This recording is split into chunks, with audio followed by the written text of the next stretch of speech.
Tom, you're up next. Maybe you're muted. Yeah, Senator Cotton, you're not muted, so please talk. Thank you very much. General Perna, can you hear me? I can, Senator. Okay. I'd like to talk to you about the balance that you intend to strike between ensuring that we have a safe, effective, FDA-approved vaccine, and on the one hand, but also getting that vaccine as quickly as possible out to our citizens. Could you, I'm sorry. No, I was going to say, could you speak to that issue a little bit? Senator, first of all, I'm remarkably proud of our scientists and researchers, both in Health and Human Services and Department of Defense.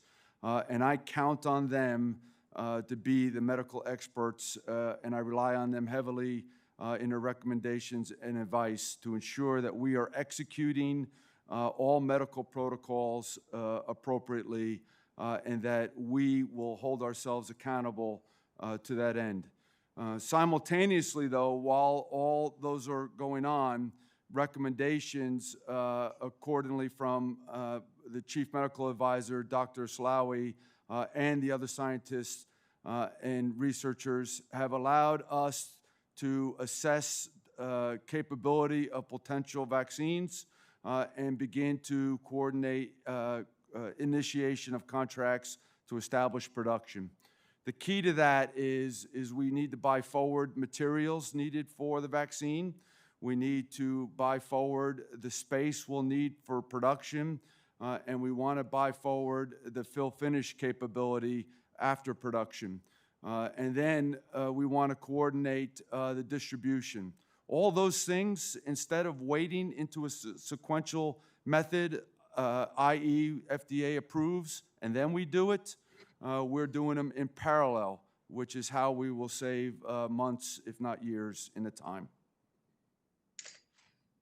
So that's obviously very different from the way most vaccines are developed and produced. I just want to make it clear, because I believe this is the right approach, that when you're taking full-scale production risks, that means we might end up buying lots and lots of vaccines that end up not working. That in retrospect, some might appear to say that it was wasteful, but the reason we're doing that is to accelerate the production timeline. So for whatever vaccine or vaccines are effective, we can develop and produce that on an accelerated timeline that I think you told Senator Rounds would save months, if not years. Is that correct, General Perna? That's 100% correct, Senator. So I just want to highlight that right now, that we are taking production risks that in retrospect might appear to have squandered lots of money, but that is a risk we are bearing up front precisely so we can get vaccines out to our people that are effective and FDA approved as quickly as possible, given the limitations of scientific research, testing, and our manufacturing capability. General Perna, you mentioned Dr. Slaoui. He's the chief advisor for Operation Warp Speed. Can you explain a little bit about his role and what your relationship with Dr. Slaoui will be? Dr. Slaoui was brought in to be the chief medical advisor by Secretary Azar. I have a very, very close relationship with him. I did not know him until the 13th of May when I met him in the White House.